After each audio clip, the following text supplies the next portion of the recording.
তো তখন আমি এরকম ২ সাইডে বেড ধরে দাঁড়ায় আছি।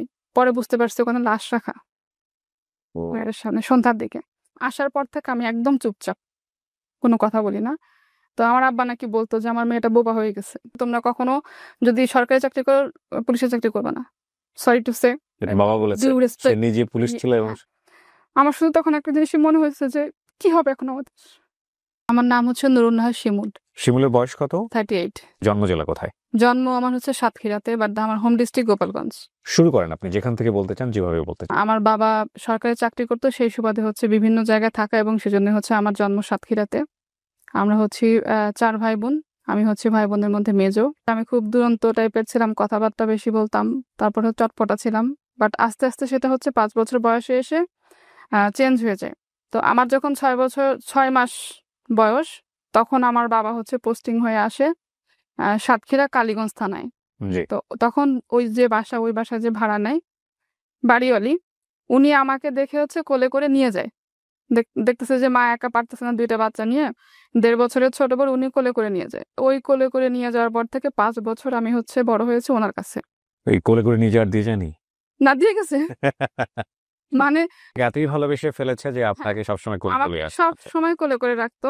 বাড়িওয়ালের হচ্ছে ওনার 2 ছেলে মেয়ে। ছেলে আর মেয়ে তখন 2জনই হচ্ছে কলেজে পড়ে। আর ওনার মেয়ের নাম ছিল হচ্ছে আনোয়ারা, আমি ডাকতাম হচ্ছে আনো। 5 বছর পর্যন্ত আমার আব্বার যতবার পোস্টিং হয়েছে, আমার আব্বা পোস্টিং ক্যান্সেল করছে। ক্যান্সেল শুধুমাত্র আপনি এখানে আমার জন্য। ওকে। পোস্টিং এর কথা শুরু হলে আমি সিক হয়ে যেতাম। তো আব্বা জানে যে ওখান থেকে নিয়ে গেলে আমি অসুস্থ হয়ে যাব। তো 5 বছর পরে যে পোস্টিংটা হলো ওটা আব্বার ক্যান্সেল করতে পারেনি।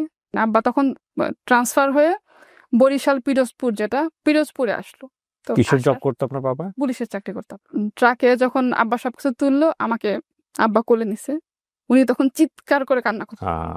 আপনার মেমোরিতে আছে এটা? হ্যাঁ, এটা আমার খুব মনে আছে। ওই বাসা থেকে মাটির রাস্তা ছিল কতখানি, তো ট্রাক যতক্ষণ মাটির রাস্তা দিয়ে আসেনি অতক্ষণ পর্যন্ত কান্না করতে করতে ট্রাকের পিছনে আসছে। আমি এত কথা বলতাম ছোটবেলায়, ওদিন নাকি আমি কোনো কান্না করিনি।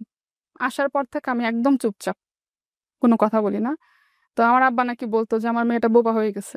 অনেকটা ইন্ট্রোভার্ট টাইপের, ইন্ট্রোভার্ট মানে একদম এক্সট্রিম লেভেলের ইন্ট্রোভার্ট। একটা সময় পরে কি হলো, আমার ছোট চাচার সাথে হচ্ছে ওই যে আমার যে বড় আম্মার কথা বললাম, ওনার যে মেয়ে ছিল, আনো আপা বলতাম, ওনার বিয়ে হলো।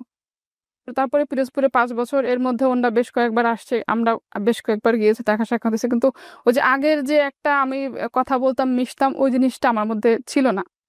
তো এরপর থেকে হচ্ছে পড়াশোনা শুরু হলো। তো আমি ছোটবেলা থেকে আলহামদুলিল্লাহ খুব বেশি ভালো না হলেও আবার খুব বেশি খারাপ স্টুডেন্টও ছিলাম না। কেন যেন ছোটবেলা থেকে মনে হতো কি বড় বোন আদরটা বেশি পাচ্ছে, আমি কম পাচ্ছি, সবকিছু থেকে আমি বঞ্চিত হচ্ছি। ক্লাস 3 কি 4 যখন পড়ি, তখন হচ্ছে পিরোজপুর শিশু একাডেমিতে হাতের লেখায় আমি সেকেন্ড হই। তখন সেকেন্ড পুরস্কার পেয়ে আসলাম, অনেকগুলা বই, তারপর হচ্ছে কলম, তারপরে হয়তো আরো আরো কিছু ছিল সাথে। ক্লাস 5 পর্যন্ত ওখানে পড়ছি। তো 5-এর অর্ধেক বছর তখন আমরা গোপালগঞ্জ চলে আসছি। গোপালগঞ্জ ওখানে 3 বছর ছিলাম। তো 98-এ যে বন্যাটা হলো, ওই বন্যার সময় হচ্ছে আমার স্কলারশিপ দেওয়ার কথা ছিল, তো 5-এ তখন দিতে পারিনি। 2001 সালে আমরা ঢাকায় আসি, 8-এর মাঝামাঝি সময়টাতে। আমি আমার বড় বোন যেহেতু পিঠাপিঠি ছিলাম, পড়াশোনা করছি একই সাথে একই ক্লাসে। তো ভর্তি করায় দেয়। তো ওখানে হচ্ছে আমি 8-এর সেকেন্ড টার্ম পরীক্ষা দিই। সেকেন্ড টার্ম পরীক্ষাতে রেজাল্ট মাশাআল্লাহ ভালো হয়। তো আমাদের বিজ্ঞান স্যার ছিল লিটন স্যার, একটা বেত নিয়ে সবসময় ঢুকতো বিজ্ঞান ক্লাস নিতে গেলে। স্যারের ইয়াটাই ছিল যে আমি আজকে ক্লাসে আসছি মানে সবাইকে একটা হলো পিটুনি খেতে হবে। হ্যাঁ, তো এসে বলতো 1টা পৃষ্ঠা বা 2টা পৃষ্ঠা এরকম পড়া দিচ্ছি, এটা পড়ো, এখান থেকে শর্ট কোশ্চেন ধরবো। তো এরকম ধরতো, সবাই মার খেত। হ্যাঁ, আলহামদুলিল্লাহ আমি কখনো স্যারের কাছে মার খাইনি। আমি 1 পৃষ্ঠা হলে পড়লো, একটা প্রশ্ন করলো, আমি আনসার দিতে পারতাম। তো এইটা যখন স্কলারশিপের রেজিস্ট্রেশন হবে, তখন হচ্ছে স্যার আমাকে বলছে কি শিমুল, তোমার রেজাল্ট তো ভালো, তুমি স্কলারশিপের রেজিস্ট্রেশন করো। তো আমি বলছি ঠিক আছে স্যার, আমি বাসায় কথা বলবো।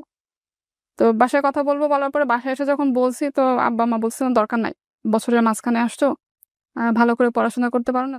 তো আমি স্যারকে যে কথা বলছি, তো স্যার কি করছে, যেহেতু তুমি রেজিস্ট্রেশন লাস্ট ডেট, ওদিন আমাকে বলতেছে কি চলো তোমার বাসায় যাবো।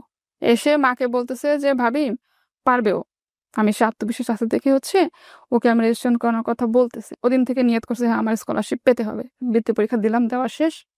এই যে পুরো পরীক্ষাটা আমি দিলাম, এই পরীক্ষার মধ্যে কিন্তু আমার আব্বা আম্মা একবারও জিজ্ঞাসা করে নাই যে পরীক্ষা কেমন হচ্ছে। আমার আব্বা কিন্তু ছোটবেলা থেকেই পড়াশোনার ব্যাপারে খুবই সিরিয়াস। আমাদেরকে নিয়ে বসতো, নিজে হাতে পড়াইতো, পড়াশোনার জন্য টিচার লাগবে, কি লাগবে, এ লাগবে, সবকিছু। কিন্তু আপনার ব্যাপারে উদাসীন। হ্যাঁ, আমার ব্যাপারে উদাসীন, এটা ইচ্ছাকৃতভাবে করতো নাকি হয়ে যেত এটা আমি ভেবে বলতে পারবো না। আমার বড় বোন হচ্ছে ক্লাস 5-এ যখন বৃত্তি পরীক্ষা দিবে, তখন আমরা পিরোজপুরে। তো ওই সময় হচ্ছে ও আমার থেকে 1 ক্লাস উপরে ছিল, পরে সামহাও আবার একসাথে হয়ে গেছি আমরা। ওর বৃত্তি পরীক্ষার সময় আমার আব্বা যখন সরকারি চাকরি করতো, 15 দিন ছুটি নিয়ে নিয়েছিল আব্বা। আমার ছোট চাচা নরসিংদী পলাশ সার কারখানায় কেমিস্ট ছিল, চাচা নরসিংদী থেকে চলে গেছে পিরোজপুরে। মানে বড়জনের জন্য এই পরিমাণ অ্যাটেনশন, হ্যাঁ, সেটা ঠিক রিভার্স ছিল Reverse ওনার জন্য। আমার জন্য। সেটা পরে আমার বোন বলছে, বলে তুই তো অনেক ভদ্র ছিলি, পড়াশোনা করতি, এই জন্য তোর খেয়াল রাখতো না। আমি তো অনেক ডান পিঠে তাই ছিলাম, হয় নাকি? এত বেশি তো হওয়ার। পড়াশোনা কোনো আগ্রহ ছিল না, এই জন্য আব্বা আমাকে গার্ড দিয়ে রাখতো যাতে করে আমি একটু পড়াশোনা করি। তুই তো এমনি করিস। হ্যাঁ, এই জিনিসগুলো আমি জাস্ট আমার আক্ষেপ থেকে বলতেছি, বাট আমার এটা নিয়ে কোনো অভিযোগ নাই। পরীক্ষা শেষ যখন, ওদিন রাতে আব্বা এসে বলতেছে, পরীক্ষা তো দিছো, পাবা কি বৃত্তি? তো আমি বলছি, আব্বা যদি একজনও পাই আমি পাবো। ওকে। আব্বা গোপালগঞ্জ থেকে যখন ঢাকায় আসছে, আব্বা হঠাৎ করে চাকরি ছেড়ে চলে আসছে। আসার পরে পেনশনের টাকাটা নিয়ে আব্বা চেষ্টা করতেছে বিভিন্ন জায়গায় বিজনেস করার। যেহেতু গভর্নমেন্ট জব করছে, তার বিজনেসের কোনো অভিজ্ঞতা নাই, তার ব্যবসার কোনো অভিজ্ঞতা সো নাই। এটা ক্লাস 8-এ থাকা অবস্থায় আপনার বাবা পেনশনে চলে আসে। হ্যাঁ, আব্বা রিটায়ারমেন্টে চলে আসে। ওকে, পজিশন কি ছিল? আব্বা ছিল হচ্ছে সাব ইন্সপেক্টর। লাস্টে আবার পোস্টিং হয় ঢাকাতে। তা আব্বা বলে, কেন আমি ঢাকায় পোস্টিং নিয়ে এই জব নিয়ে আমি যাবো না, আমার জায়গা থেকে, আমার ইথিক্সের জায়গা থেকে আমি ঠিক থাকতে পারবো না, সেটা আমি যেহেতু করতে পারবো না, আমি চাকরি ছেড়ে দিই। অনেস্ট ছিল, এবং আমাদেরকে বলে গেছে, তোমরা কখনো যদি সরকারি চাকরি করো, পুলিশের চাকরি করবে না। সরি টু সে, বাবা বলেছে সে নিজে পুলিশ ছিল। এবং ইভেন আমার আব্বা পেনশন টেনশন সবকিছু বিক্রি করে চলে আসছে। তারপরে ঢাকায় এসে বিভিন্ন রকম ব্যবসা শুরু করার চেষ্টা করলো, কিন্তু আলটিমেটলি কিছুই করতে পারে না আব্বা। পরীক্ষার রেজাল্ট যেদিন দিল, ওই হচ্ছে আমার বোন আবার স্কুলে যায়নি, আমি স্কুলে গেছি। আমি জানতাম না দিন রেজাল্ট দিবে। তো লিটন স্যার কি করছে, খাতা, রেজিস্টার খাতা নিয়ে প্রত্যেকটা ক্লাসে গিয়ে গিয়ে নাম্বার সহ বলতেছে, নুরুন নাহার বাংলায় এত, ইংলিশে এত, ম্যাথে এত। তো আমার ক্লাসে এসেও বলছে, সবাই আমার দিকে তাকাচ্ছে, কিন্তু স্যারের ভয়ে কিছু বলতেছে না। দেখে আমিও চুপচাপ, আমি কিছু বলতেছি না, আমার মধ্যে কোনো এক্সাইটমেন্ট নাই, আমি চুপচাপ শুনে বসে আছি। তো স্যার কি করছে, সব বলে টলে অফিস রুমে গিয়ে, আমাদের বাসায় তখন TNT ফোন ছিল, ল্যান্ড ফোনে, স্যার ফোন করছে। ফোনটা ধরছে আমার বড় বোন। বড় বোন যখন শুনছে, ও খুশিতে বাসার কাপড় পরে স্কুলে চলে আসছে। এসে আমাকে বলতেছে, কি তুই কি ক্লাসের মধ্যে বসে আছিস, তুই এত সুন্দর রেজাল্ট করে? আমি হলে তো মাঠে গিয়ে দৌড়াতাম, বলে আমাকে টেনে নিয়ে গেছে। কারণ আমার মধ্যে তো ওই জিনিসটা নাই যে আমি ভালো কিছু করতেছি, সেটা আসলেই কি ভালো। এটা কিন্তু খুব ইম্পর্টেন্ট, বিকজ অ্যাপ্রিসিয়েশন মানুষের জীবনে খুব জরুরি। অ্যাপ্রিসিয়েশনটা ফ্যামিলি থেকে ছিল না বলেই ওনার কিন্তু এই কনফিউজ মুভমেন্ট। জি। তারপরে তো আব্বা খুশি, আমাকে চেন কিনে দিল। তারপরে হচ্ছে সবাইকে পুরান ঢাকা থেকে মিষ্টি এনে, আমি তখন ক্যান্টনমেন্টে, আমি ঢাকায় এসে ক্যান্টনমেন্টে এসে ওখানেই এখন আছে। আব্বা তখন হচ্ছে পুরান ঢাকায় ইসলামপুরে 2টা কাপড়ের দোকান নিছে ব্যবসার জন্য। তো ওখানেও ভালো করতে পারিনি। ক্লাস 9-এ যখন স্যার আমাকে জোর করে দেওয়া হলো সায়েন্স, আমি নিব না, না স্যার আমি পারবো না। 9-এ চলতেছে ভালোভাবে, কিন্তু আমি কথা বলতাম না, স্কুলেও কথা বলতাম না, বাসায়ও কথা বলতাম না। ওই যে ইন্ট্রোভার্ট টাইপের যেটা রয়ে গেছে, বাইরে গিয়েও কথা বলতাম না। আমার যে টিচার পড়াইতো, ওনার নাম ছিল মনা ভাই। তো মনা ভাই হচ্ছে আমাকে আর আমার বড় বোনকে একসাথে পড়াতো। আমার বড় বোন ছিল আর্টস, আমার ছিলাম সায়েন্স। তো মনা ভাই তখন রাগ হয়ে একদিন বাসা থেকে চলে গেছে, যে আঙ্কেল আমি খালো আপনার মেয়েকে আমি পড়াবো না, তুমি কথা বলে না, ওকে আমি পড়াবো না, এরকম টাইপের ছিলাম। বলতাম না, আমার কথা হচ্ছে আমি যেটা পারতেছি আমি লিখে দিচ্ছি, ফিজিক্স কেমিস্ট্রি আমি লিখে লিখে দিচ্ছি, কিন্তু আমি আবার আপনাকে বোঝাবো কেন? 9 গেল, ক্লাস 10-এ আমি যখন টেস্ট পরীক্ষার সময় হচ্ছে আমার টনসিল ইনফেকশন হলো, এটা ছোটবেলা থেকেই ছিল। ইমিডিয়েটলি অপারেশন করালো। করানোর পর তখন আমাকে ডাক্তার আব্বাকে বলে দিছে যে টানা 1 বছর কিন্তু ওর এরকম জ্বর ঠান্ডা কাশি থাকবে, এবং সারাক্ষণ ঘুমাবে। আব্বা বলছে কি, তাহলে তুমি এবার ম্যাট্রিক পরীক্ষাটা দিও না। তাহলে না আব্বা আমি দেই, কারণ আমি কোনো ইয়ার গ্যাপ দিব না। পরীক্ষা দিলাম, কিন্তু পরীক্ষা দিছি পরে হচ্ছে আমি ঘুমায় ঘুমায় পরীক্ষা দিছি, এরকম টাইপের। তারপর আলহামদুলিল্লাহ যেটা করছে, রেজাল্ট মোটামুটি ভালোই, খারাপ না। এরপরে ভর্তি হলাম ইন্টারে শাহিনে। ইন্টারে আমি চেঞ্জ করে ফেলছি, সায়েন্স থেকে কমার্সে চলে আসছি। তো ইন দ্য মিন টাইম আব্বার যে ব্যবসা কিন্তু দিন দিন খারাপ হচ্ছে। যেহেতু উনি ব্যবসায়ী ছিলেন না, অভিজ্ঞতা ছিল না। ম্যাট্রিক পরীক্ষার পরে আমি হচ্ছে এয়ারফোর্সের যে মহিলা কল্যাণ সমিতি, ওখানে 9 মাসের ট্রেনিং করি কাটিং এর উপরে। এরপর থেকে বাসায় বসে মেশিনে জামা কাপড় সেলাই করতাম, নিজেরটা করতাম। আশেপাশে মানুষ অর্ডার কাজ দিতে ভালো হতো দেখে আমার ওই টাকা দিয়ে আমি যে চলতাম। আমার তখন কিন্তু আব্বার অ্যাবিলিটি আছে, এটা আমি চাইতাম না, যতটুকু থাকে ওটা দিয়ে আমি পূরণ করতাম। কি লক্ষ্মী একটা মেয়ে না? মানে গ্রাম, আমাদের ফ্যামিলিতে কিন্তু এটাই বলে, যে থাকে না যে মা বলে খুব শখ করে যে আমার মেয়েটা খুব লক্ষ্মী। ওনার গল্প শুনে মনে হচ্ছে যে তখন পর্যন্ত উনি খুবই লক্ষ্মী একটা মেয়ে, কোনো প্যারা নাই। মানে বাপ মায়ের না, কোনো প্যারা না আমার প্যারা পাইনি ভাই। আমার আম্মা আমাকে বলতো যে তোকে মনে হয় আমি কখনো হাত ধরে লেখা শিখাইনি। যে তোর বাচ্চা কাচ্চা আছে তারা রিলেট করতে পারবেন, এছাড়া পারবেন না। ইন্টার সেকেন্ড ইয়ারে যখন, হুম। তখন হচ্ছে আব্বা ব্যবসায় বড় সড়ো একটা লস হইলো। বাসায় বসা, আব্বার ভিতর চিন্তা, সারাক্ষণ শুধু চিন্তা চিন্তা করি, দুশ্চিন্তা কম করে চিন্তা করি বেশি আমি। তো আমি চিন্তা করতাম আব্বার কি হয়েছে কি হয়েছে। তো পরে আস্তে আস্তে আম্মা থেকে শুনতাম একটু একটু। 6 সালে যখন ইন্টার পরীক্ষা দিব, তার 2-3 মাস আগে থেকে আমাদের ফিনান্সিয়াল অবস্থা মোটামুটি খারাপ বলাই যায়। 5 বছরে কিচ্ছু করতে পারিনি, বরং যে ক্যাশ টাকা ছিল সেগুলা হচ্ছে আব্বার সব লস করছে। লস। ভাইরা কি আপনাদের ছোট ছিল? সবার ছোট, 3 বোনের ছোট ভাই। সবাই পড়াশোনা করছে? সবাই পড়াশোনা করছে একসাথে। তার আগ পর্যন্ত আমরা কখনো দেখিনি যে আমাদের ফ্যামিলিতে কোনো সমস্যা। আমার আব্বা আমাদেরকে মানে ওই যে মাথায় রাখলে উকুনে খাবে, মাটিতে পড়লে পিঁপড়ে খাবে, এরকম করে বড় করছে। দায়িত্ব বোধটা আসলে কিন্তু আল্লাহ সবার মধ্যে দেন না। ইন্টার পরীক্ষা দিলাম, আলহামদুলিল্লাহ রেজাল্ট ভালো হলো। আমার বোনও তখন ভালো করছে, ওরা আমি একসাথে পরীক্ষা দিছি। ইন্টার পরীক্ষার পরে হচ্ছে সব ফ্রেন্ডরা ভার্সিটি কোচিং এ ভর্তি হবে। তো আমি তখন বুঝতে পারতেছি না যে আমি সামনে পড়াশোনা কন্টিনিউ করতে পারবো কি পারবো না। হঠাৎ করে আমাদের ফ্যামিলির অবস্থাটা এরকম আস্তে আস্তে করে ডিভাইড হয়ে যাচ্ছে। অন্যান্য ফ্রেন্ডরা সবাই কোচিং এ ভর্তি হচ্ছে, আমাকে স্যার বলতেছে, আমি ভর্তি হইনি। তো স্যার বাসায় ল্যান্ড ফোনে ফোন করছে, আব্বাকে বলছে যে আঙ্কেল এরকম শিমুল তো ভালো স্টুডেন্ট, মাশাআল্লাহ রেজাল্ট ভালো মোটামুটি করছে, ওকে একটা ভার্সিটি কোচিং এ ভর্তি করে দেন, আমার রেফারেন্স আমি ভর্তি করে দিচ্ছি, হয়তো ভালো কোথাও চান্স পাবে। তো আব্বা বলে কি যে ওকে জিজ্ঞাসা করেন ও কি বলে। আমি বলছি না আব্বা, আমি ভর্তি হব না। কারণ আমার তখন মাথায় কাজ করতেছে আমার কিছুটা করতে হবে। আমি যদি ভার্সিটি কোচিং এ ভর্তি হই, আমি তো সেই কাজটা করতে পারবো না। আমার এখন আছে যে আমি টিউশনই করব। ওই যে আমার স্যার ছিল, আমাকে দিয়ে যে স্কলারশিপ দেওয়া হলো ক্লাস 8-এ, ওই স্যার একটা কিন্ডারগার্টেন স্কুল ওপেন করছে। আমাকে বলছে শিমুল তুমি ওখানে জয়েন করো তোমার পরীক্ষার পরে। পরীক্ষা দিয়ে পরের দিনকে ওই স্কুলে আমি জয়েন করছি কি হিসেবে? টিচার হিসেবে? টিচার হিসাবে। 700 টাকা বেতন 2006 সালে। তারপর হচ্ছে এই ব্যাপারটা, কোচিং এ ভর্তি হয়নি। 2006 সালে 700 টাকা বেতন? হ্যাঁ, কিন্ডারগার্টেন স্কুল। 2006 সালে আমি রিলেট করতে পারি। 2006 সালে আমার রেডিও টুডেতে জয়েন, সো আমি 10,000 টাকা স্যালারি পাইতাম। স্কুলগুলোতে তো এমনিতেও ভাই বেতন কম, এক্স্যাক্টলি। কেজি স্কুল যেগুলো। 10,000 টাকা তখন আমার কাছে অনেক টাকা, বাই দ্য ওয়ে। কারণ আমি তখন 1,500 টাকা দিয়ে ইউনিভার্সিটিতে চলতাম, ইউনিভার্সিটির হলে থাকতাম আর কি। সো 10,000 টাকা পাওয়ার পরে মনে হয়েছিল আমি এত টাকা দিয়ে কি করবো। সো আমি আপনাকে রিলেট করার চেষ্টা করছি আসলে 600-700 টাকা তখন কত টাকা? জি। কেজি স্কুল তো এমনিতে এখনো তো কিন্ডারগার্টেন স্কুলগুলোতে বেতন খুব একটা বেশি না। হ্যাঁ, তো সেই হিসেবে তখন 700 টাকা। প্রথম মাসে আমি যে কয়দিন কাজ করলাম 300 টাকা স্যালারি পাইছি। 300 টাকা মাইনাস হয়েছে প্লাস হ্যাঁ, হয়েছে 300 টাকা। প্রথম মাসে যে কয়দিন কাজ করছে ওই কয়দিনের টাকা। ওই টাকাটা এনে মার কাছে দিছি, মা খুব খুশি। আমার মেয়ের জীবনের প্রথম ইনকাম। আব্বা কেন যেন খুশি হয়নি, কারণ আব্বার ভিতরে ওই চিন্তা, সংসারের চিন্তা ভিতরে তার। সবাই ভর্তি হয়ে যাচ্ছে, সবার পড়াশোনা হয়ে যাচ্ছে, কোথাও ভর্তি হয়ে নাই। তারপরে কি করলাম, একদম লাস্টে এসে কোথাও কোনো কিছু না করে আমার বোন ভর্তি হলো তিতুমিরে, আর আমি কোথাও কিছু না করতে পেরে, কোথাও কোনো চান্স, পরীক্ষা দিনে কোথায় চান্স পাবো না পেরে, লাস্টে আমি ভর্তি হলাম তেজগাঁ কলেজে ম্যানেজমেন্টে। তো ওই টাকাটাও হচ্ছে আমার খালাতো ভাই দিছিল ভর্তির ফি যেটা। তখন আব্বার অবস্থা খুবই খারাপ, আব্বা তখন আস্তে আস্তে করে অসুস্থ হচ্ছে। আমি স্কুলে জব করতেছি, প্লাস হচ্ছে স্কুলের পাশে কয়েকটা টিউশনে নিলাম। 12টা-1টা পর্যন্ত ক্লাস করার পরে আমি যদি ওখান থেকে বাসায় আসি, আমার যাওয়া আসা 5 টাকা 5 টাকা 10 টাকা রিক্সা ভাড়া দিতে হবে। তখন সিঙ্গারা বোধহয় 3 টাকা করেছিল। স্কুল 12টা-1টার সময় যখন ছুটি হতো, 2টা সিঙ্গারা কি স্কুলের বারান্দায় বসে থাকতাম। 3টা-4টার দিকে 2টা স্টুডেন্টকে পড়াইতাম। মানে তখন মোটামুটি আমার 4-5টা স্টুডেন্ট হয়ে গেছে। সারাদিন ঘুরে ঘুরে ওদেরকে পড়াইতাম।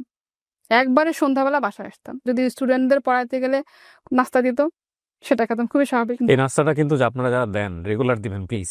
মাঝে মাঝে বন্ধ করলে এটা খুবই ব্রেনের ওপরে চাপ পড়ে এবং এটা আপনার বাচ্চার জন্যই ক্ষতিকর।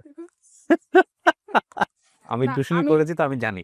আমি এই কথাটা ভাই হাসতে হাসতে বলতেছি, কিন্তু দিস ইজ দ্য সিচুয়েশন। আপনাকে আমি রিলেট করতে পারি, আমি ইউনিভার্সিটি টিউশনি করেছি তো আমি রিলেট করতে পারি।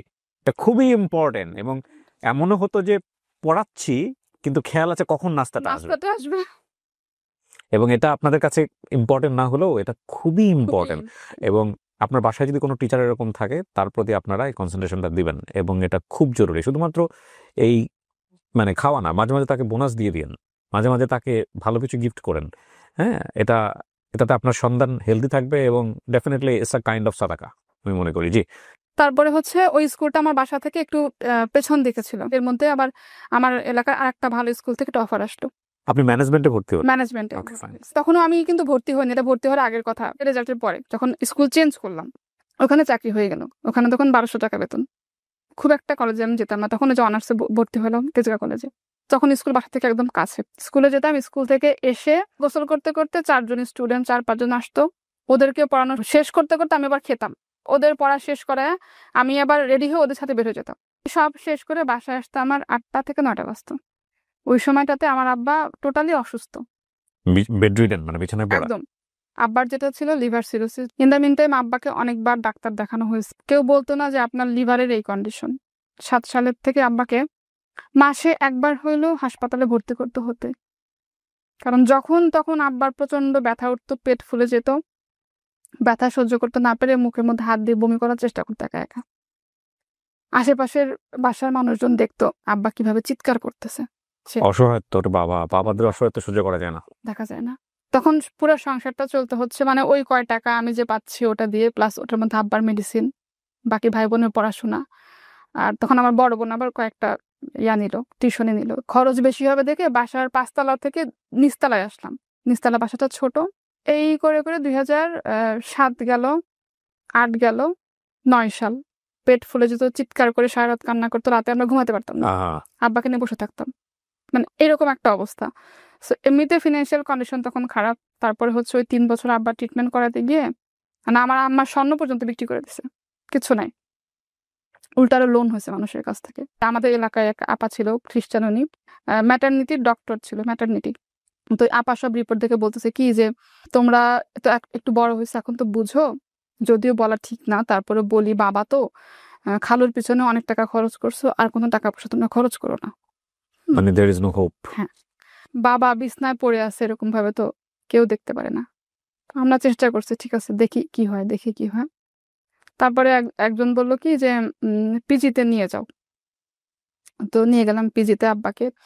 আমার এক স্টুডেন্টের চাচা, উনি বলতেছে কি যে ম্যাডাম আপনি সারাদিন এত কষ্ট করে বাচ্চা পড়ান, স্কুলে চাকরি করেন, বিভিন্ন জায়গায় দৌড়াইয়া কয় টাকা বেতন পান, তার থেকে বেটার আপনি একটা জায়গায় আপনাকে জব দেয়, আপনি ওই জবটা করেন, এই স্যালারিটা আরো বেশি পাবেন একটা জায়গায় জব করে।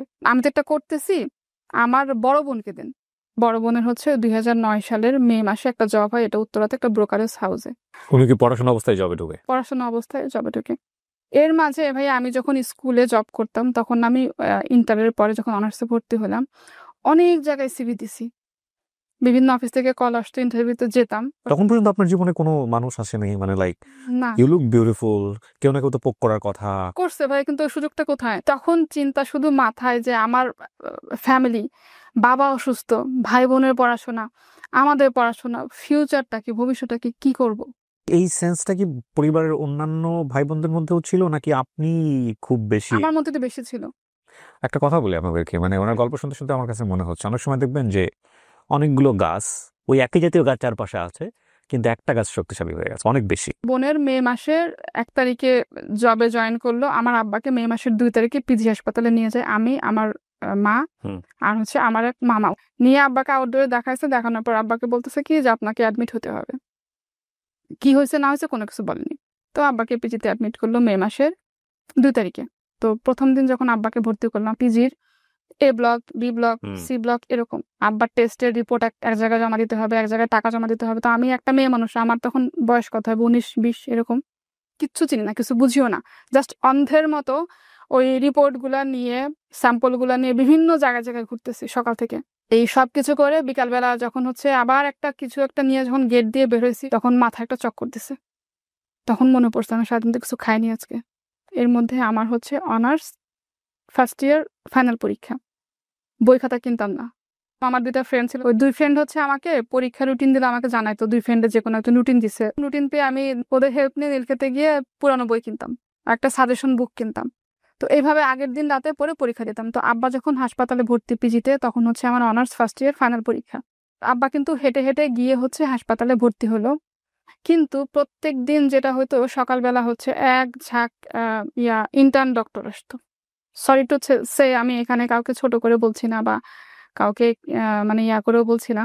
আমার পরে যেটা বুঝতে পারছি, আমার আব্বার উপর এক্সপেরিমেন্ট করা হয়েছিল। এটা হয় যে ডাক্তারটা ছিল উনি একটু অল্প বয়স্ক করে, উনি এসে মাঝে মাঝে আমাকে জিজ্ঞাসা করতো যে তোমাদের কোনো রিলেটিভ বা কেউ ডাক্তার আছে? তা আমি বুঝি না, তখন বুঝতাম না কেন জিজ্ঞাসা করে। পরে সেটা বুঝতে পারছি যে কেন জিজ্ঞাসা করে। আবার কোনো রিপোর্টের কথা জিজ্ঞাসা করলে তো স্যার কি সমস্যা, বলে এটা বুঝবা না তুমি, আর মা তো কথাই বলতো না, জিজ্ঞাসা করলেও বলতো কি এটা আপনি বুঝবেন না খালাম্মা।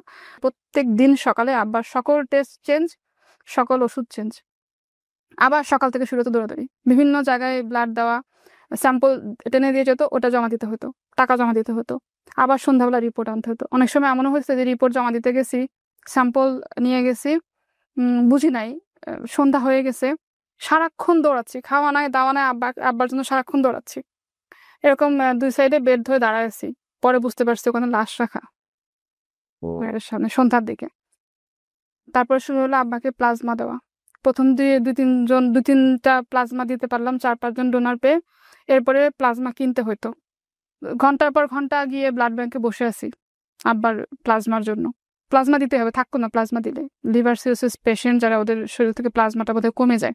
তখন আব্বার হচ্ছে পেটে পানি জমতো, কিছু খেতে পারতো না, এরকম চিৎকার করে কান্নাকাটি করতো। তো একবার পেটে থেকে পানি বের করছে এর মধ্যে আমি 3টা পরীক্ষা দিছি। রাতের বেলা আব্বা বেডে ঘুমাতো, মাঝখানে জায়গা, এই পাশে একটা বেড, ওই পাশে মানে ওই বেডে পেশেন্ট, নিচে পাটি বিছায় বা একটু চাদর টাদর বিছায়, মা একটু কোনো রকম কাঁথরে শুতো, আর আমি এই জায়গাটায় ওই ডিম আলো, যে আলোর মধ্যে বসে বসে রাতের বেলা একটু পড়তাম, পরে পরদিন সকালে যে পরীক্ষা দিতাম। এর মাঝে আমার ছোট ভাইকে নিয়ে আসছি যে আমি একা আর পারতেছি না এভাবে দৌড়াদৌড়ি করে, আবার আমার পরীক্ষা শুরু হয়েছে, তুই একটু থাক। তো ছোট মানুষ 6-এ পড়ে, 7-এ পড়ে। তারপরে মাশাআল্লাহ ভাই অনেক করছে। আমার বোন বলতেছে কি যে কালকে তো শুক্রবার, আমার অফিস বন্ধ, আমি হসপিটালে আসি, তুই জামা কাপড় সব নিয়ে বাসায় আয়, ওগুলো একটু ধোয়া লাগবে, ক্লিন করা লাগবে, আবার জামা কাপড়ও ধোয়া লাগবে। এর মাঝে আমি ভাই একদিনও বাসায় আসিনি। ও শুক্রবার দিন হচ্ছে গেছে, শুক্রবারে বাসায় আসছে, শুক্রবার সারাদিন, যে শুক্রবারের ভোর রাতটা শনিবার শুরু হবে, ওই সময় আব্বা প্রচন্ড অসুস্থ। আমার বোন হচ্ছে কাজিন টাজিন সবাইকে ফোন দিয়ে বলছে, আমার খালাতো ভাইটাই যারা আছে সবাইকে ফোন দিয়ে বলছে যে আব্বার এরকম খুবই খারাপ অবস্থা, আপনারা পারলে আসেন। তো সবাইকে বলছে কি আমাকে না বলতে। আমি আমার 2টা ভাই বোন নিয়ে একা বাসায়, আর কেউ নাই বাসায়। তো সামহাও বাড়ি থেকে আমার এক কাজিন, মামাতো বা খালাতো বোন হবে, আমার বোনকে ফোন করতে গিয়ে ভুল করে ও খবর পাইছে, খবর পেয়ে ভুল করে আমাকে ফোন করছে। আমাকে ফোন করে বলতেছে যে কিরে খালুর কি অবস্থা, খালু নাকি অনেক অসুস্থ। আমি বলছি, কি বলেন? তো আমি সঙ্গে সঙ্গে আমার বোনকে ফোন দিছি, তখন হচ্ছে ফজরের আজান দিচ্ছে, ও দূরে চলে গেছে, বাট আমি শুনতে পাচ্ছি আব্বা যে চিৎকার করতেছে ব্যথায়। তো বলছে কি যে আব্বার শরীরটা একটু খারাপ, তো ব্যথা অনেক বেশি হচ্ছে, আব্বা খুব চিৎকার চেঁচামেচি করতেছে। তো আমি এখনই আসি, বলে কি এখন আসিস না, একটু ভোর হোক, তারপরে ওদেরকে, বাকি 2 ভাই বোনের কথা বলতেছে, ওদেরকে নিয়ে তারপর আসিস না। আমাকে আবার বলছে কি যে আব্বাকে আমরা বাড়ি নিয়ে যাবো, আব্বা বারবার করে বলতেছিল যে আমাকে গ্রামে নিয়ে চলে, আমি থাকবো না। তো বলছে কি যে আব্বার কয়েকটা কাপড় চোপড় নিয়ে আসিস, জামা কাপড় আমি একটা ব্যাগে করে জাস্ট কয়েকটা নিয়ে, তারপর আমার কোনো জামা কাপড় নেই, ওগুলো নিয়ে হচ্ছে আমি হসপিটালে গেছি। গিয়ে দেখি ভাই আব্বার মানে যে কন্ডিশন, আব্বার চিৎকার শুনে পুরুষ ওয়ার্ডের যত মানুষ ছিল সবাই ওখান থেকে বের হয়ে গেছে, কেউ থাকতে পারতেছে না, সবাই কান্না করতেছে আব্বার চিৎকার দেখে। আব্বা শুধু বলতেছে যে ডাক্তারকে আপনাদের হাতে পায়ে ধরে আমার পেটের পানি বের করেন, পেট ফুলে এরকম হয়েছে, পেটে ব্যথায় চিৎকার করতেছে। তো ডাক্তার আমাদেরকে বলতেছে কি যে এখন আর বের করার কোনো অপশন নাই। তো আমরা বুঝতে আব্বাকে আমরা বাড়িতে নিয়ে যাই। ও তখন আব্বার অক্সিজেন লাগতেছে, অক্সিজেন সাপোর্ট দিতে হচ্ছে, ফুল অক্সিজেন, তো বেডেই আছে। তো বলতেছে কি যে আপনারা যদি এখন গোপালগঞ্জ নিয়ে যান, অতখানি রাস্তা যেতে গিয়ে ওনার অক্সিজেন সাপোর্ট ফুল পাবে না, নিতে পারবেন না আপনারা, আত্মীয় স্বজন সবাইকে আসতে বলেন, সবাই আসুক, এসে ওনাকে দেখুক। তারপরও মনের আশা ছাড়ি না যে আব্বা তো এরকম ব্যথায় কান্নাকাটি করে। তো ডাক্তার বারবার এসে বলতেছে আপনাদের সবাইকে আসতে পারেন, সবাইকে আসতে পারেন, সবাইকে বলছি, সবাই যে যেখান থেকে পারছে আসছে। স্যালাইন চলে না, তখনও ডাক্তার এসে এতগুলা টেস্ট লিখে দিয়ে গেছে। একটু পরে নার্স এসে ভেন খুঁজতেছে ব্লাড নিতে। পরে আমরা বলছি কি যে আপনারা যে ব্লাড নিবেন, যে মানুষটা স্যালাইন চলে না, ব্লাড কিভাবে নেবেন? বিকাল হচ্ছে, আস্তে আস্তে করে আব্বার চিৎকার কমে যাচ্ছে, আর দোয়া পড়তেছে, কিন্তু প্রচুর কষ্ট পাচ্ছে। তো মাগরিবের সময়টা, তখন আত্মীয় স্বজন সবাই বলতেছে কি আমার বড় বোনকে যে যেহেতু তোমার আব্বা অনেক কষ্ট পাচ্ছে, তুমি যেহেতু বড়, তুমি একটু নামাজ পড়ে আল্লাহর কাছে দোয়া করো যে যদি তুমি তাকে রাখতে চাও তো ভালোভাবে রেখে যাও, না হয় তোমার জিনিস তুমি তোমার কাছে ভালোভাবে সুস্থ ভালোভাবে নিয়ে যাও, কষ্ট দিও না। তো এরকম আব্বা এরকম শোয়া, মাথার কাছে আব্বার 2 হাত ধরে এরকম দাঁড়ানো, আব্বার দোয়া পড়তেছে। আমার মা পার কাছে বসা, ছোট ভাই বোন সবাই দাঁড়ানো, আমরা সবাই মুখে পানি দিচ্ছি, আর আমার বোন হচ্ছে বারান্দায় গিয়ে নামাজ পড়লো। নামাজটা পড়ে জাস্ট এসে দাঁড়াইছে আব্বার কাছে, এসে একটু মুখে পানি দিছে। ওই সময়টা হচ্ছে আব্বা মারা গেল, ঠিক মাগরিবের সময়। তা আমি তখন হাত ধরাবে, তো সবাই কান্না করছে, আমি কান্না করিনি। কেন করিনি ভাই আমি জানি না, আমার শুধু তখন একটা জিনিসই মনে হয়েছে যে কি হবে এখন আমাদের।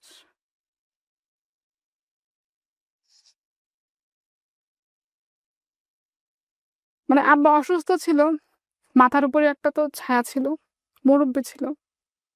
তো সবাই আমার আব্বার জন্য কান্না করতেছে, আশেপাশের বেডের থেকে লোকজন, ওয়ার্ডের থেকে লোকজন দেখতে আসছে আব্বাকে।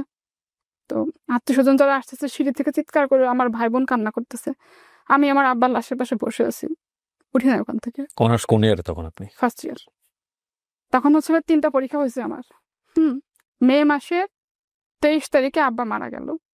মানে আমরা ঢাকায় আসছি মেইনলি হচ্ছে আমার বড় খালা, আমার খালু জব করতো আর্মির, সেই খালা থাকতো ক্যান্টনমেন্টে, ওই সুবাদে আমাদের ক্যান্টনমেন্টে আসা। তো খালারা আমাদের মাথার উপর, ভাইয়েরা অনেক বড় একটা সাপোর্ট হিসেবে সবসময় ছিল। বড় বোনের তখন খালার ছোট ছেলের সাথে রিলেশন, ওই সময়টা ভাইয়েরা সবাই আসছে, হসপিটালের বিল টিল সব হচ্ছে ভাইয়েরা দিছে। তো ওদিকে আমার দাদি তখন অনেক অসুস্থ, দাদি তখন বেঁচে আছে, উনি তখন চোখে ভালো করে দেখে না। দাদি জানে যে আমার আব্বা অসুস্থ, বাট মারা গেছে, দাদিকে বলেনি, কেন আমার আব্বা হচ্ছে কি দাদির প্রথম সন্তান, বড়। 23 তারিখ সন্ধ্যা রানা দিয়ে 24 তারিখ ভোরবেলা হচ্ছে আমরা বাড়ি থেকে পৌঁছাইলাম। উঠানের মধ্যে বড় করে হচ্ছে সামিয়ানা টানায়। তো মনে করছে কি আব্বা যেহেতু অসুস্থ, বাড়িতে আসবে, আত্মীয় স্বজন সবাই দেখতে আসবে, দেখে বোধহয় এত আয়োজন করছে। আমার দাদি এটা মনে করতেছে, আমার চাচারা কেউ বলেনি। তো যখন আব্বা দাদি শুধু শুনছে যে ভোর রাতে অ্যাম্বুলেন্সটা ঢুকছে আমাদের বাড়ির, দাদি বাড়ির পাশে হচ্ছে একদম মেইন রোড, অ্যাম্বুলেন্সটা ঢুকছে, আমার দাদি তখন আস্তে আস্তে করে বের হয়েছে। যখন দেখলো যে আব্বার কফিনটা বের করছে, তখন তো সে বুঝছে যে আব্বা নেই। তখন তো আমার দাদি মাথা ঘুরে পড়ে গেছে এখানে। 24 তারিখ সকালে হচ্ছে আমরা আব্বার দাফন করলাম। 2009 সালের 25 মে আইলা হয়েছিল। তো আমার হচ্ছে 3টা পরীক্ষা হয়ে গেছে, ফার্স্ট ইয়ার ফাইনাল ম্যানেজমেন্ট পরীক্ষা 27 তারিখে। সবাই বলতেছে কি যেহেতু বাবা মারা গেছে 1 বছর গ্যাপ দাও। আব্বা তো যাওয়ার আল্লাহ নিয়ে গেছে, আমি 1 বছর গ্যাপ দিয়ে আমার 1 বছর পড়াশোনার খরচকে চালাবে। তো আমি শুনি না কারো কথা। পরে হচ্ছে আমার আম্মা বলে ঠিক আছে যেহেতু যাবে। তো 24 তারিখ বিকালে বাদ আসর মিলাদ হবে, মিলাদের আগেই হচ্ছে খালাতো ভাই আর মামাতো ভাইয়ের সাথে একসাথে রওনা দিলাম। সন্ধ্যা হলো ফেরিঘাটে আসতে আসতে, তখন তো সেতু ছিল না। ফেরিঘাটে যখন আসলাম যে ফেরি পার হয়ে আসবো, তখন সন্ধ্যা হয়ে গেছে অলরেডি। তো যখন সন্ধ্যাবেলা ফেরিঘাটে গেলাম, ওদিকে দেখি কারেন্ট কিচ্ছু নাই, পুরো অন্ধকার। পদ্মার কথা বলছেন আপনি? পদ্মা ফরিদপুরে একবার গিয়েছিলাম আমি, সারদা সুন্দরী মহিলা কলেজ, ওই কলেজে গিয়েছিলাম ডিবেটের জাজ করার জন্য। পদ্মা একবার পার হয়েছে রাতের বেলা, সে একটা অসম্ভব সুন্দর দৃশ্য। ফেরির উপরে উঠে দেখি ভাইয়া ওইখানে পাড়া দেওয়ার মতো জায়গা নাই। জানে যে সবাই আইলা হবে, বাড়িঘর ভেঙে যাবে, নদীর পাড়ের সবাই 3 তালা মনে করে ফেরির উপরে যেয়ে বসে আছে আশ্রয়ের জন্য। ঝড় বৃষ্টি বাতাস বাড়তেছে, পরে সবাইকে বলতেছে ফেরি থেকে নেমে যান আপনারা। ফেরি এইভাবে দুলতেছে। খালাতো ভাই আমার খালার বড় ছেলেকে ফোন করে ওইখানকার এক স্থানীয় কার ঠিকানা নিল, নিয়ে ওনার বাসায় অন্ধকারে কিভাবে আমরা 3 জন মিলে গেলাম। আমি ওই এক জামা পরে, আব্বা মারা গেছে একটা জামা পরে গেছে, ওই এক জামা পরে 3-4 দিন চলতেছে। ফেরিতে যখন উঠছি বাতাসে তার লেগে জামা আমার এখান থেকে এতক্ষণে ছিঁড়ে গেছে। আমি জামা এখানে এরকম গিট দিয়ে রেখে ওরকম ওড়না পেঁচায় ফিরে থেকে নামছি। তারপর যে বাসায় গেলাম, ওই বাসাটা পুরো হচ্ছে অন্ধকার, কারেন্ট নাই। ওরা আবার আমাদের দেখে খিচুড়ি টিচুড়ি রান্না করলো। আমার খালাতো ভাইয়ের ফ্রেন্ড ওখানকার, মানে নেতাটাতে এরকম কিছু একটা হবে। পরদিন সকালে রওনা দিলাম। 25 তারিখ রাত গেল, 26 তারিখ সকালে এসে পৌঁছাইছি ঢাকাতে। বাসায় একা থাকতে পারবো না, ভাইয়ের বাসায় গেছি। ওখানে রাতটা থেকে কোনো রকম পড়লাম। আমার ভাই বোন মা সবাই গ্রামে। পরের দিন যখন পরীক্ষার হলে গেছি, সবাই আমাকে দেখে অবাক হয়ে গেছে যে তোমার না বাবা মারা গেছে, তুমি কি করে আসটা পরীক্ষা দিতে? আমি কি পরীক্ষা দেবো? আমি শুধু পরীক্ষা দিতে টপ টপ করে চোখ দিয়ে পানি পড়তেছে। এর মাঝে আমার ছোট বোনটা যখন ম্যাট্রিক পরীক্ষা দেয়, আব্বা তখন অসুস্থ। ঝড়ের পরের দিন সকালে যখন গাড়িতে করে আবার ঢাকায় আসতেছি, তখন খবর পেলাম যে এসএসসি রেজাল্ট দিচ্ছে আমার বোনের, ছোট বোনের। ও হচ্ছে ভাই অনেক ভালো রেজাল্ট করছে আমাদের সবার থেকে, মাশাআল্লাহ। তারপর হচ্ছে আমার আম্মা ওরা সবাই ঢাকাতে ব্যাক করলো 1 দিন পরে। তারপরে 2010 সালে আমি জয়েন করলাম বাইং হাউসে। আমার খালাতো ভাই একটা জবের ব্যবস্থা করে দেয় বাইং। মানে এটা কি আপনি অনার্সে পড়া অবস্থায়? অনার্সে পড়া অবস্থায়। বাইং হাউস বলতে যেটা হচ্ছে ওনারা বিভিন্ন ওয়ার্ডার নিয়ে আসে। অর্ডার নিয়ে আসে, হ্যাঁ। Okay, but it's a parts of garments. গার্মেন্টসের জন্যই ওয়ার্ডার নিয়ে আসে, তাই তো? জি। তারপর আমি যখন বাইং হাউসে জয়েন করি, তখন বেতন হচ্ছে আমার 8,000 টাকা। তখন অনেকে মানা করছে বাইং হাউসে জয়েন করো না, বাইং হাউস ভালো না, মেয়ে মানুষ কাজ করতে পারবে না, অনেকে করবে সেই করবে। তারপরেও গেছে যে আমার চাকরির দরকার, আমার তো করতে হবে। তখন আমার বোন চাকরি ওটা করতেছে, কন্টিনিউ করতেছে, আর ছোট 2 ভাই বোনের পড়াশোনা চলতেছে। 8,000 টাকায় বেতন। তারপরে 6 মাস পরে এটা বাড়ায় আবার 12,000 টাকা করে দিলাম। তো বোন তখনও জব করতেছে, ও জব করে, ওর টাকাটাও ফ্যামিলিতে দেয়, আমার টাকাটাও হচ্ছে আমি চাকরি করে প্রত্যেক মাসে মার হাতে দিয়ে দিই। তো ভাই বোনের পড়াশোনার সংসার খরচ, তারপরে বাবা নাই মাথার উপরে, এটা যে কত বড় একটা অভিশাপ। বাবা যদি অসুস্থ হয়ে বিছানায় পড়েও থাকতো সেটাও অনেক বড় একটা ব্যাপার ছিল। ওদিন পহেলা বৈশাখ আমার মনে আছে। তো আমি হচ্ছে গোসল করে জাস্ট বের হয়েছি, চুলগুলো ছাড়া, হাতে মেহেদি নেওয়া। তো আমার বোন পরিচয় করাই দিচ্ছে যে এই যে রনি ভাই, ওনার সাথে আমার রাস্তায় দেখা হয়। আবার আমার মানে ওর 2টা টুইন বোন আছে, ওই বোন 2টা আমার সাথে ইন্টারে একসাথে পড়তো। হুম। তো ও বলতেছে কি, ওই যে ইতিসিতির ভাই রনি ভাই আমার সাথে রাস্তাঘাটে দেখা হয়ে পরিচয়, ভাই একটা কাজে আসছে এখানে আমাদের বাসায় আসছে। তো আমি জাস্ট হ্যালো দিয়ে হাই দিয়ে আমি রুমে চলে গেছি। তারপরে একদিন অফিস থেকে আসার সময় গাড়ি থেকে উনি নামছে, আমিও নামছি, নেমে রিক্সা নিবো। তো বলতেছে কি যে তুমি শিমুল? নামছি হ্যাঁ। বলে আমার সঙ্গে চলো রিক্সায় যাই। তো রিক্সায় আসতেছে, কথা বলতেছে, গল্প করতেছে। তা আমি শুধু শুনতেছি, আমি কিছু বলতেছি না। রিক্সা থেকে যখন নামবো তখন বলতেছে তুমি মনে হয় আমাকে চিনো নাই, তাই না? আমি বলছি, না ভাইয়া আমি আপনাকে চিনি নাই। বলতেছে কি যে আমি রনি, ওদিন তোমাদের বাসায় গেছিলাম। যে আচ্ছা হ্যাঁ এখন চিনতে পারছি। পরে উনি নেমে গেছে, আমি বাকিটা রাস্তা বাসায় যেতে যেতে হাসতেছি একা একা। আমার অফিস বাড়িধারা ডিউসেস থেকে আমি এসে এমইএস নামতাম, আর উনি উত্তরা থেকে এসে এমইএস নামতো। তখন এমইএস এর ওখানে ফলের দোকান ছিল, ইচ্ছা করে প্রত্যেকদিন ফল দেখতো। তো আমি প্রত্যেকদিন এসে বলতাম ভাই কি করেন? বলছে যে ফল দেখতেছি। তো আমি কিনেন, না থাক কিনবো না, চলো যাই। চলো যাই বলে আমরা একসাথে রিক্সায় করে আসতাম। তো আমাদের ওই যে দেখাটা হচ্ছে এতটুকুই, দেখা সাক্ষাৎ কথাবার্তা। রিক্সায় যেতাম সকালে, রিক্সায় আসতাম।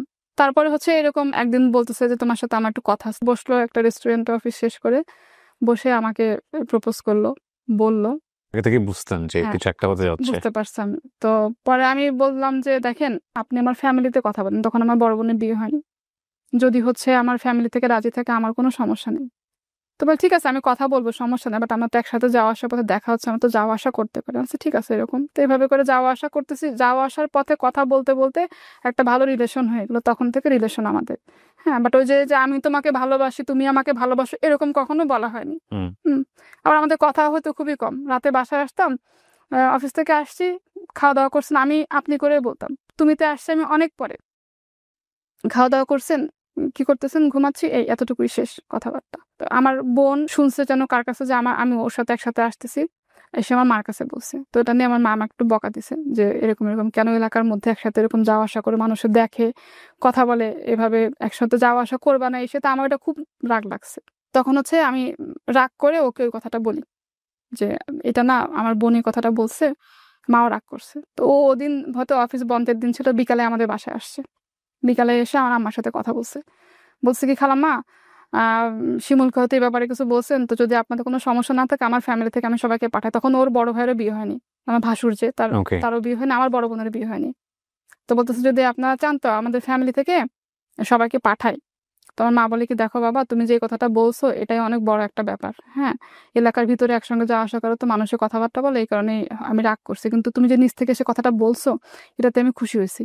বিয়ে শাদীর সময় হোক আমরাই নিজ থেকে বলবো, কিন্তু চেষ্টা করে যাতে মানুষের কথাবার্তা না বলে। তো তারপর যখন আমার মা জানলো যে আমার খালাতো ভাই ছোটবেলাকার ফ্রেন্ড, আবার খালাতো ভাই ওরা একসাথে পাশাপাশি বাসায় থাকতো, আমার খালু আর ওর বাবা একসাথে জব করতো, তখন আমার আম্মা একটু নিশ্চিত হয়েছে। এরপরে আমার বড় বোনের বিয়ে হলো, এরপরে ভাসুরেরও বিয়ে হলো, বোনের 10 সালে বিয়ে হলো। এই 11, 12, 2 বছরে ওদের বাসা থেকে আম্মাকে বলছে যে আমরা আসি। তাও আমা বলে কি না, আমি এটা হুট করে কাউকে আনবো না, যখন বিয়ে দিব মেয়েকে তখন একবারে বলবো আসেন, বিয়ে দেওয়ার সময় হোক। যাই হোক সবকিছু হওয়ার পর 2013 সালে হচ্ছে আমাদের বিয়ে হলো। সবকিছু সুন্দরভাবে ভালোভাবে বিয়ে শাদী হয়ে গেল। বিয়ে হওয়ার পরে জাস্ট তার পরের মাসেই হচ্ছে ভাই আমি কনসিভ করলাম। আমি জানি আমার মাথার উপরে কত বড় দায়িত্ব। আমি কিন্তু বিয়ের পরেও যে স্যালারিটা পাচ্ছি আমি আমার আম্মাকে সম্পূর্ণটা দিয়ে দিচ্ছি। এটা কি আপনার হাজবেন্ডের সঙ্গে আপনার মিউচুয়াল ডিল ছিল, মানে লাইক ও জানতো যে আমার ফ্যামিলিতে সাপোর্ট হচ্ছে আমি আর আমার বড় বোন, সাপোর্ট দেওয়ার মতো কেউ না। তখনও ছোট ভাই বোন পড়াশোনা করে, আমরা যে বেতনের টাকাটা পাই ওই টাকাটা আম্মাকে দিই, ওটা দিয়ে হচ্ছে আমার আম্মা সংসার চালায়। বিয়ের পরে যদি আমি না দিই আমার আম্মা চলবে কিভাবে? এটা নিয়ে আমার আম্মা তখন চাইছিল যে আমাকে বিয়ে তো আগে দিবে না, কারণ আমি আলহামদুলিল্লাহ একটা ভালো জব করতাম। তখন তখন ওই বাইং হাউস চেঞ্জ করে জয়েন করলাম মাল্টিন্যাশনাল একটা কোম্পানিতে।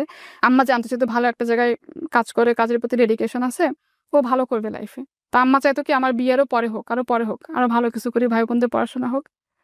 তো এই কারণেই হচ্ছে মানে বিয়েটা ওর ফ্যামিলি থেকে বারবার জোর দিচ্ছে না বিয়েটা হয়ে যাক। তারপরে বিয়ের পরে যখন আমি কনসেপ্ট করলাম 1 মাস পরেই তো আমার ননাসকে আর আমার শাশুড়িকে আমি বললাম তোমার মাথার উপর অনেক বড় দায়িত্ব, তোমার ফ্যামিলির দায়িত্ব। সো তুমি যদি বেবি রাখতে পারো তো অবশ্যই রাখবা। আর যদি তুমি মনে করো তুমি এটা নিয়ে ক্যারি করতে পারবা না, তোমার জব ছাড়তে হবে, তাহলে তুমি ডিসিশন নাও কি করবা। মানে জব ছাড়ার কথা একবার বলে না, আমার হাজবেন্ড, শ্বশুর বাড়ির লোকজন কেউ বলেনি। তো আমি বলছি কি ঠিক আছে আমি একটু সময় নেই, কিন্তু আমার আম্মাকে বা আমার বোনকে কারো কাছে এখন এই কথা বলেন না। আমার শাশুড়ি এক্সাইটমেন্ট ধরে রাখতে না পেরে আমার আম্মাকে ফোন দিছে, বেয়ান আপনি তো নানি হবেন। হ্যাঁ, তো আমার শাশুড়ি খুব খুশি। আমার আম্মা ওই কথা শুনে আম্মার প্রেশার বেড়ে গেছে যে যদি এখন মেয়ে চাকরি ছেড়ে দেয় সংসার চলবে কিভাবে। খুশির খবর নাকি টেনশনের খবর চিন্তা করেন। জি, আম্মা আবার ফোন করে আমার বোনকে বলছে, আমার বোন আমাকে ফোন দিয়ে এটা কেন করলি, এই করলি সেই করলি, তো বলে পরে আবার বুঝাইছে যে দেখ যেহেতু হয়ে গেছে সাবধানে থাকিস। ও তখন বেবি নেওয়ার প্ল্যান করতেছে না, 3 বছর হয়ে গেছে ওর বিয়েও, তখন বেবি নেয় নাই। অনেক বড় ভুল বোধহয় করে ফেলছি, তখন নিজের কাছে ফিল হচ্ছে এটা। পরে আমার ননাসরা বলতেছে কি করবো, তো আমি বলছি কি আপা দেখেন যেহেতু আল্লাহ দিছে, আমি বেবিটা রাখবো, এরকম কোনো ভুল ডিসিশন আমি নিতে পারবো না। 3 মাস পরের প্রথম যখন আল্ট্রাসাউন্ড করলাম, করে প্রথম ফোনটা আমার আম্মাকে দিছি। আম্মাকে ফোন করে বলছি কি যে মা বেবির হার্টবিট আসছে, আলহামদুলিল্লাহ ভালো আছে। আমার আম্মা বলতেছে কি কোনো কথা না, আগে পরে কোনো কথা না, অনেকের বাচ্চা তো 3 মাসে নষ্ট হয়ে যায়, দেখ তোরটা নষ্ট হয়ে যায় কিনা। তো তখন আমি মানে এটা আমার সারা জীবনের কষ্ট। প্রেগনেন্ট অবস্থায় একটা মায়ের জন্য কতখানি কষ্ট এটা আমি জানি। দেন আমি ফোন রেখে দিচ্ছি, আমি কোনো কথা আর বলিনি। তো হয়তো মার জায়গা থেকে মা ঠিক ছিল, আমি এই কথা কখনো কাউকে বলি না, আমার হাজবেন্ডও জানতো না। শাশুড়ি বলে কি তুমি তোমার মা বাসায় যাও, তুমি খাওয়া দাওয়া ঠিক মতো করতে পারতেছো না। পরে আমার আম্মা তখন বলছে ঠিক আছে পাঠাই দেন। তো গেছি মার বাসায়, 3 মাস পরে গেছি। কিন্তু মানুষের এত কথা শুনতাম ভাইয়া, বিশ্বাস করবেন না, আমি আমার অফিসে কোনো কথা শুনি নাই, বাসায় যখন আসতাম আমার কাছে মনে হতো কি আমি দুনিয়ার সব থেকে বড় ভুল করছি। এটা এমন কোনো রাত নাই যে ভাই আমি কান্না করি নাই। আমার হাজবেন্ড এই বিষয়টা বুঝতো, মানসিক বিষয়টা, যে কেন আপনার উপর এই প্রেশারটা হচ্ছে আপনার ফ্যামিলি থেকে বা সামথিং। আমি বলতাম না। 3 মাসের পর যে মার বাসায় আসতাম, আমি ওই সময়টাতে পুরোটা মার বাসায় থাকতাম, মার বাসায় ছিলাম। আমার হাজবেন্ড মাঝে মাঝে আসতো, মার সারাক্ষণ দেখতাম মন খারাপ থাকতো। মাস শেষে কিন্তু বেতনটা মাকেই দিচ্ছি, তারপরেও টেনশন। তারপরও টেনশন। আমার কাছে মনে হচ্ছে আমি এই বাসায় আসছি তার মতো আমি থাকতেছি, এরকম ভাবে আমি থাকছি। বাট এমনিতে টেক কেয়ার করতো, খোঁজ খবর নিত, আমার বোনও আসতো। এরপর যখন 8 মাসের সময় হচ্ছে আমি মানে ম্যাটারনিটি লিভে যখন আসবো 4 মাসের, তো তখন আমি চিন্তা করলাম যে আমি তো প্রত্যেক মাসের বেতনটা মাকে দেই, আমি যখন 4 মাস লিভে থাকবো এই সময় তো আমি ম্যাটারনিটি বেনিফিটটা আমি পাবো না। বেবি হওয়ার পর যখন জয়েন করব তখন 2টা ইনস্টলমেন্টে বেনিফিটটা আমি পাবো। তো এই 4টা মাস মা চলবে কিভাবে? কয়েকজন কলিগের থেকে কিছু টাকা লোন করে 40,000 টাকা মাকে দিলাম, যে আমি জানি আমি এই টাকাটা মাকে না দিয়ে আমি লিভে এসে বসতে পারবো না বাসায়, বিভিন্ন রকম মানসিক প্রেশার আমার উপরে আসবে। বাট যে কারণে কথা শোনাচ্ছে যে আমি সংসারের দায়িত্ব পালন করবো না, আমি কিন্তু দিব্যি পালন করে যাচ্ছি। পরে বেবি হলো, বেবি হওয়ার পর তারপরে আবার সব ভালো আলহামদুলিল্লাহ। আমার বাচ্চার টেক কেয়ার ঠিকভাবে করতো না, তো তারপরে আবার বাচ্চাকে দেখার জন্য আমি একটা কাজের লোক বাসায় রেখে দিলাম পার্মানেন্ট। মেয়ের যখন 1 মাস 20 দিন বয়স তখন আমি হচ্ছে জবে জয়েন করলাম গিয়ে। এদিকে বাচ্চা হওয়ার পরে ওর খরচ বাড়লো, কাজের লোক রাখলাম আলাদা করে, সেই খরচ বাড়লো, সেগুলো দিচ্ছি। আমার হাজবেন্ডও কন্ট্রিবিউট করতেছে আমাকে, বাট আমার যে বেতনের টাকা 1 টাকাও কিন্তু আমার জন্য আমি রাখতে পারছি না। আগে যেভাবে মাকে দিতাম সেভাবে মাস সংসারে দিয়ে যাচ্ছি, আমার শ্বশুর বাড়িতে 1 টাকাও দিচ্ছি না। তো বাচ্চার যখন 6 মাস বয়স তখন হঠাৎ মেয়ে অনেক জ্বর, প্রচন্ড জ্বর, 103, 4, 5 এরকম জ্বর। তো ওই সময়টা থেকে হচ্ছে ওর খুব ফ্রিকোয়েন্টলি জ্বর আসতো।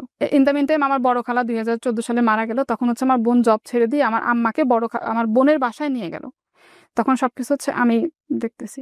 মেয়ের যখন 2.5 বছর বয়স 2016 সাল, হঠাৎ করে দেখলাম কি ওর গায়ে লাল লাল র্যাশ, তারপরে হচ্ছে রক্ত জমাট বাঁধলে ছোপ ছোপ যেরকম হয় না ওরকম।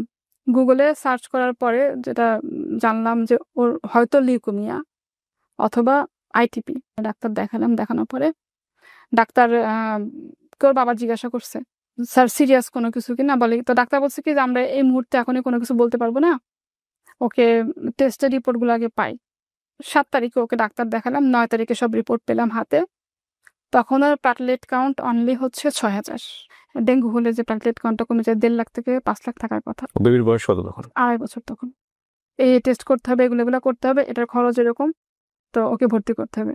ওর বাবা খরচ তো পরের কথা, মেয়ের এই অবস্থা শুনে ওখানে বসে কান্নাকাটি শুরু করছে, ফোন দিয়ে আমাকে কান্না করতে করতে আর কিচ্ছু বলতে পারে না। তো সবাই মিলে বসে তখন ডিসিশন নিলাম যে ওকে শিশু হাসপাতালে ভর্তি করব।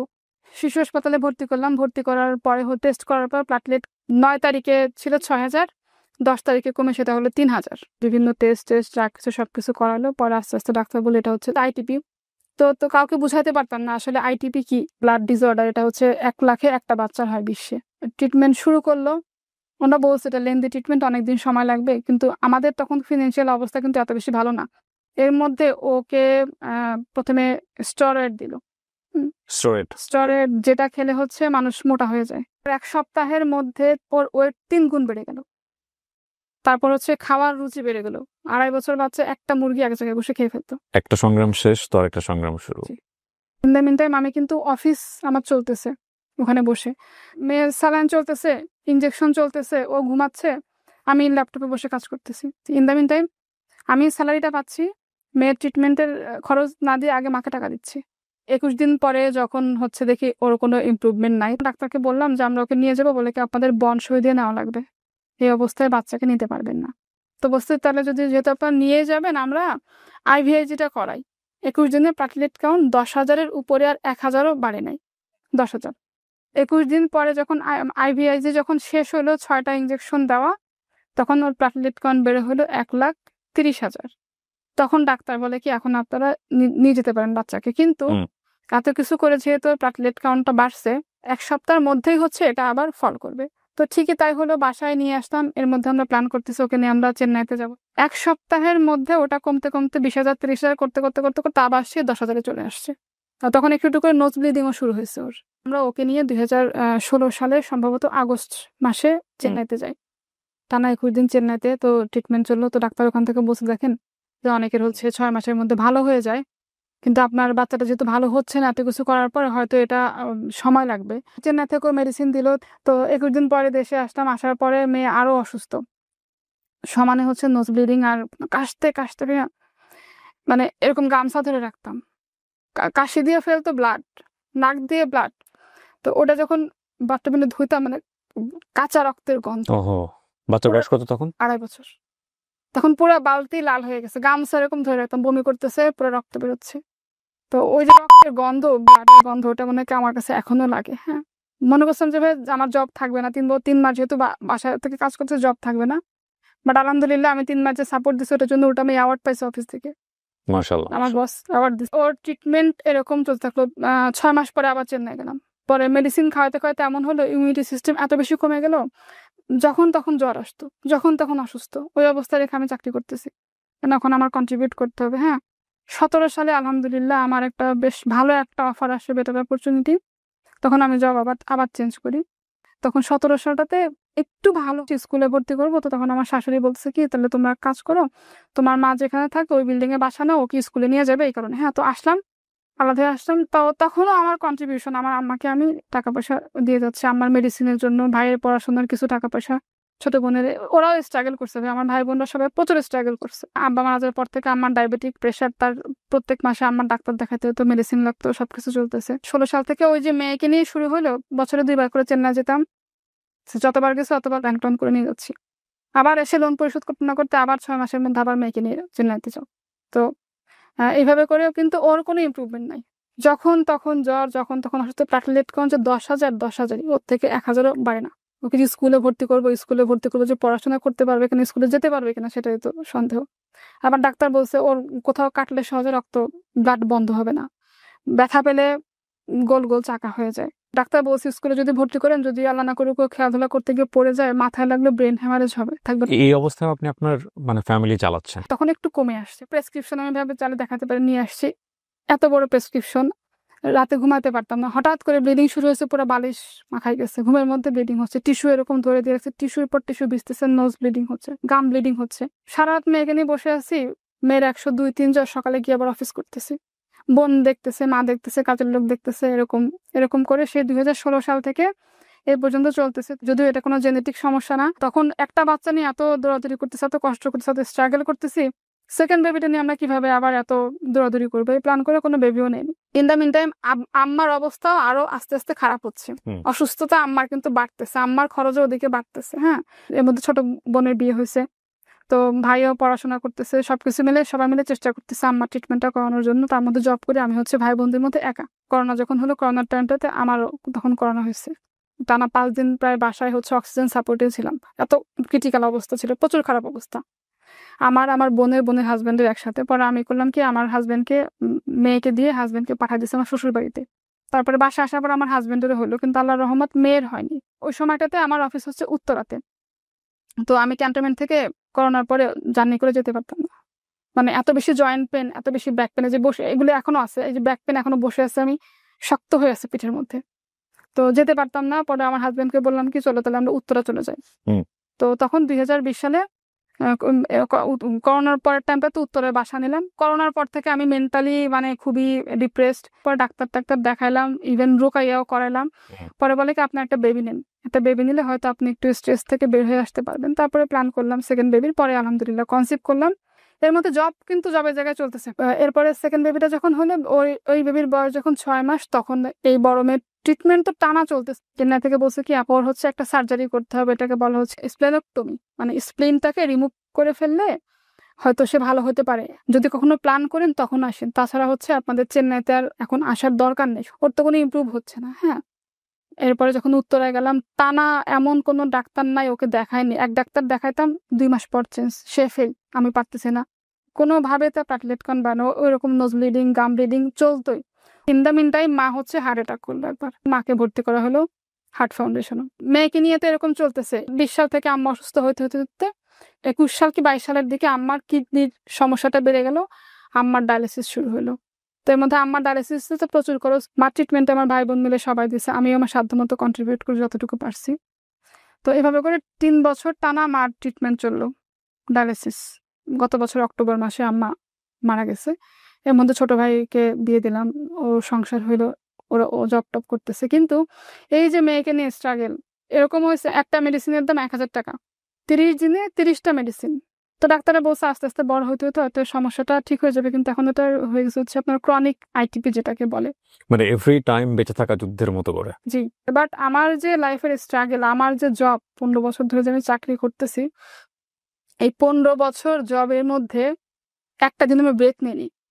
যত যা কিছু আমার জীবনে হয়ে যাক, চাকরি চলতেছে, একটুখানি এদিক থেকে ওদিক হলে ব্যাকআপ বন্ধ। ছোট একটা বোন আছে আর একটা ভাই, ওনারা কি করেন এখন? ছোট বোনের একটা ছোট অনলাইন পেজ আছে, ওখানে করে। ছোট ভাইটা মাল্টিন্যাশনাল কোম্পানিতে জব। তার মানে ওনারা মোটামুটি এস্টাবলিশড হয়ে গেছেন, মোটামুটি বলা যায়। হ্যাঁ, আমার মেয়ের জন্য যে কি পরিমাণ স্ট্রাগল আমি করছি, আমি এখানে মানে পুরোটা যদি বলতে যাই রাত শেষ হয়ে যাবে ভাইয়া। মানে এখানে আমি যেটা বুঝতে পারছি, আপনার হাজবেন্ড অনেক সাপোর্টিভ, ডেফিনেটলি। ভদ্রলোক বাইরে বসে আছে ঘন্টার পর ঘন্টা ধরে, কোনো রা নাই, চুপ করে বসে আছে, সাপোর্ট দিয়ে যাচ্ছে। এবং ফ্যাক্ট ইজ দ্যাট আমাদের প্রত্যেকেরই জীবনে কম বেশি সংগ্রাম আছে। ওই সংগ্রামটার পেছনে কোনো কোনো মানুষের মানে নিরবিচ্ছিন্ন সাপোর্ট থাকে, ডেফিনেটলি। আল্লাহ ব্যালেন্স করেন, এবং কোনো দিক থেকে তিনি পরীক্ষা নিলে আরও একটা দিক থেকে তিনি সহজ করে দেন, যাতে করে আমরা পরীক্ষায় উইন করি। আপনি গল্পটা কেন বললেন? আপনার গল্পটা আমি খুব মনোযোগ দিয়ে শুনেছি, বিভিন্ন রকমের বাঁক পেয়েছি। আপনিই বলেন কেন বললেন আসলে গল্পটা আজকে। 15 বছর জব করে আলহামদুলিল্লাহ আমি এখন যে পজিশনে আছি, আমি একটা ছোটখাটো ব্র্যান্ডে ম্যানেজার হিসেবে কাজ করছি। অনেকেই হয়তো যদি এই প্রোগ্রাম দেখে, অনেকে আমাকে চিনবে। আমি আমার দায়িত্ব থেকে কখনো বের হয়ে আসিনি। আমি যতখানি স্ট্রাগল করছি, আমি যে যুদ্ধ করছি, আমি আমার জীবনে এমন সময় গেছে আমি চাইলে ভাই স্ট্রোক করতাম, বাট আমি শক্ত হয়ে দাঁড়াইছি। ভেঙে গেছি, আবার শক্ত হয়ে দাঁড়াইছি, না আমি ভাঙবো না, আমি দাঁড়াবো। টিল নাও সেই স্ট্রাগলটা করে যাচ্ছি। কিন্তু আমি আলহামদুলিল্লাহ আমার সংসার, আমার কাজের জায়গায় ডেডিকেশন, দায়িত্ব অ্যাকচুয়ালি আমি কোথাও কখনো সরিনি। আমার শ্বশুরবাড়ির মানুষজনকে যদি জিজ্ঞাসা করেন আমি কেমন, ওরাই বলবে। আমার হাজব্যান্ডের থেকে ওদের সাথে আমার সম্পর্ক ভালো। কিছু হলে আমাকে ফোন দিবে। সারাদিন পরে বাসায় গিয়ে আমি নিজে হাতে রান্না করি। আমার বাসায় হচ্ছে হেল্পিং হ্যান্ড আছে, যেহেতু বাচ্চাদেরকে রেখে আসি। আর বাসায় সিসি ক্যামেরা লাগানো, পুরো বাসা ওদেরকে দেখাশোনার জন্য। আমার কাজের মহিলা বলে কি, আপনি কেন রান্না করেন? আপনি চাকরি করেন, এত বড় চাকরি, আপনার রান্না করার কি দরকার? আমি বলছি আমার ভালো লাগে না, বাচ্চারা সারাদিন পরে আমাকে পায়, হাজব্যান্ডকে রান্না করে খাওয়াবো, এটা তো আমার দায়িত্ব। জব করি বলে তো আমি দায়িত্ব এড়াতে পারবো না। এমন কোনো ঈদ নাই আমি আমার শ্বশুর বাড়ি বাবার বাড়ি সবার জন্য কিনি নাই, করি নাই। যত কষ্ট হোক, যত সমস্যা হোক, আমার শাশুড়িকে আমার আম্মাকে আমি একই রকম শাড়ি দিছি। আমার মেয়ে, আমার ননাসের মেয়েদের একই রকম ড্রেস কিনে দিছি, টিল নাও দেই। আমি পড়ি আর না পড়ি, আমার যে দায়িত্ব, আমি আমার দায়িত্ব থেকে কখনো এক চুলো বের হয়ে আসিনি। আমি কমপ্লায়েন্স নিয়ে কাজ করতাম, তো এখন হচ্ছে ট্রেনিং নিয়ে কাজ করছি, sexual harassment, women empowerment, gender equality. তো আমি জানি ভাইয়া মেয়েদের জীবনের স্ট্রাগলটা কতখানি কষ্ট। যারা গার্মেন্টস সেক্টরে কাজ করে ওইসব মেয়েদের ভিতরে যে কত কষ্ট। এই যে সুবিধা বঞ্চিত মেয়েরা আছে আমাদের সমাজে, যারা হচ্ছে ফ্যামিলি থেকে বিভিন্নভাবে বিতাড়িত, হাজবেন্ডের সাপোর্ট নাই, শ্বশুরবাড়ির সাপোর্ট নাই, বিয়ের পরে বিভিন্ন অপবাদ নিয়ে চলতে হচ্ছে, ওরা যাতে ভেঙে না পড়ে, শক্ত হয়ে দাঁড়াক। কারণ প্রত্যেকটা মেয়ের একটা পরিচয় দরকার। আজকে আমি আমার পরিচয়ে পরিচিত, এই গল্প শুনে যাতে হাজারো মেয়ে ইন্সপায়ার্ড হোক। শুধু সংসার করা, বাচ্চা কাচ্চা লালন পালন করা এটা মেয়েদের কাজ না, যাতে করে আমাকে দেখে হাজারো নারী অনুপ্রেরণা পায়। হ্যাঁ, এবং আমার ইন ফিউচার ইচ্ছা আছে সুবিধা বঞ্চিত মেয়েদের নিয়ে কাজ করব। অনেক মেয়েরা আছে ভাইয়া ডিভোর্সি, যারা গার্মেন্টস সেক্টরে কাজ করে, ওদের লাইফের গল্প যে কি কষ্টের। কাজ করতেছে, ওয়াশরুমে গিয়ে মুখ টুক ধুয়ে কান্নাকাটি করে এসে আবার কাজে বসছে, ফ্যামিলির সমস্যা। চাকরি করতেছে, মাস শেষে বেতনটা হাজবেন্ড নিয়ে যাচ্ছে,